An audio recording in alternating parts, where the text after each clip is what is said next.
of 2021. Years alone do not make a good whiskey. Excellence is its birthright. High in the Andes Mountains, there are untapped sources of pure, natural water and exquisite fields of Andean black corn used in the making of a world-class whiskey. Using traditional copper stills and aged in imported American white oak barrels. We at Don Michael present to you the first and the only Andean black corn whiskey on the planet. Black whiskey dedicated to the world from Peru. He's anti-Semitic, and not one person has ever listened to anything he's ever said. Different than other cultures. We only trust each other. It's a secret society, it's a family, and that's what's beautiful about this. Graffiti artists, we're different than other cultures. We only trust each other. It's a secret society, it's a family, and that's what's beautiful about this. It is about something special.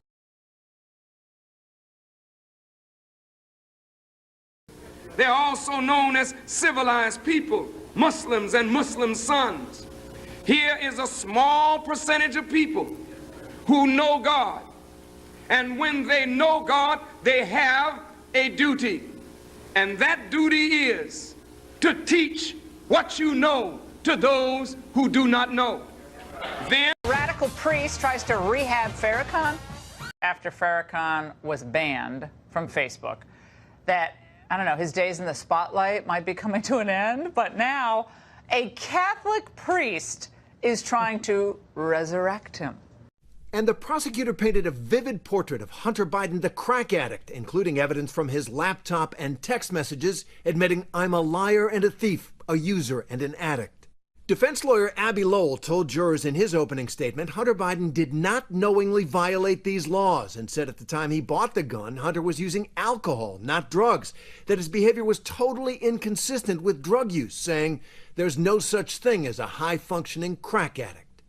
Then the first witness, an FBI agent, played Hunter Biden reading his own words from the audiobook of his memoir, Beautiful Things, recounting his days among drug users. I was just as much a part of the depravity as they were. I was smoking crack every 15 minutes. Finally, jurors saw the angry text exchange between Hunter and Hallie Biden, his brother Bo's widow, and Hunter's girlfriend at the time, who found the gun and ditched it in a trash can. "Did you take that from me? You're being totally irresponsible and unhinged," Hunter texted. Hallie responding, "I just want you to be safe. That was not safe." It was a hard day in court for members of the Biden family. At one point, Ashley Biden, Hunter's sister, seemed to grow emotional, dabbed her eyes with a tissue. Attended Mass in Wilmington, Delaware, before the president laid a wreath at the gravesite of his first wife, Nelia, and daughter, Naomi. They were killed 50 years ago today when their car was hit by a tractor-trailer. Mr. Biden was not in the car. His two boys, Bo and Hunter, survived that crash. His oldest son, Bo, to cancer, while his younger son, Hunter, has spent years struggling to free himself from dependence on drugs and alcohol. Perhaps the greatest sorrow in Joe Biden's life, however, occurred early on in his senatorial career when he received the kind of phone call every spouse and parent dreads. But the call said, my wife was dead, my daughter was dead, and I wasn't sure how my sons were going to make it. As Biden told Marie Claire on December 18, 1972, "My wife and 3 children were Christmas shopping. A tractor-trailer broadsided them and killed my wife and killed my daughter." Suddenly, the young senator-elect from Delaware found himself a single dad with his 2 surviving kids in the hospital with serious injuries, and he was actually sworn into office at their bedsides. Hunter, in presenting Bo's eulogy in 2015, noted that being in the hospital was his very first memory. He said, "I was almost 3 years old. I remember my brother, who was 1 year and 1 day older than me, holding my hand, staring into my eyes, saying, 'I love you, I love you, I love you,' over and over and over again."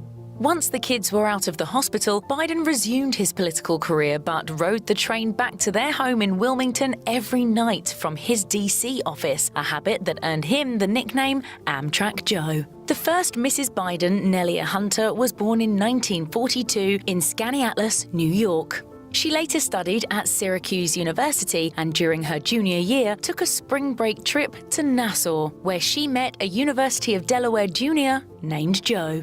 Evidently, they hit it off, since a few years later, Joe decided to attend law school at Syracuse, and the two married in August of 1966. After the couple wed, they moved to Wilmington, Delaware, where new lawyer Joe got his first start in politics by serving on the Newcastle County Council.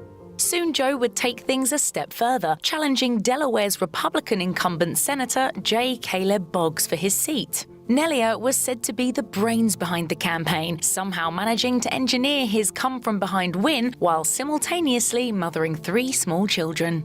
In her autobiography, Where the Light Enters, Joe's current wife, Jill Biden, describes how she had the pleasure of meeting Nelia just a month before her untimely demise. She wrote about her easy, natural beauty and her warm smile. She also wrote about how unfair the situation was.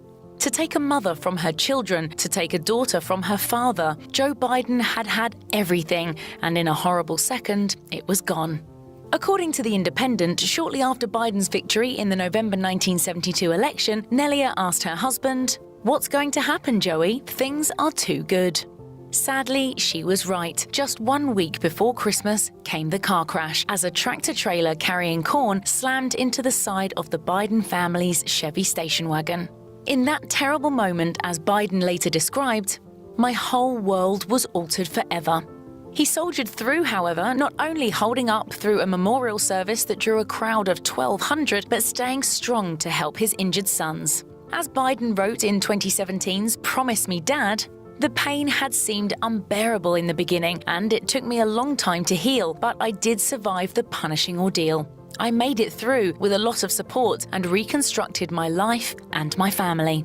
Biden has mentioned this profoundly sad event in many speeches he's given over the years, including a 2012 address to US military service members and how hard it can be to move on after such an unspeakable tragedy. He said, "Keep thinking what your husband or wife would want you to do. Keep thinking what it is, and keep remembering those kids of yours, or him or her, the rest of their life. Blood of my blood, bone of my bone. Because, folks, it can and will get better."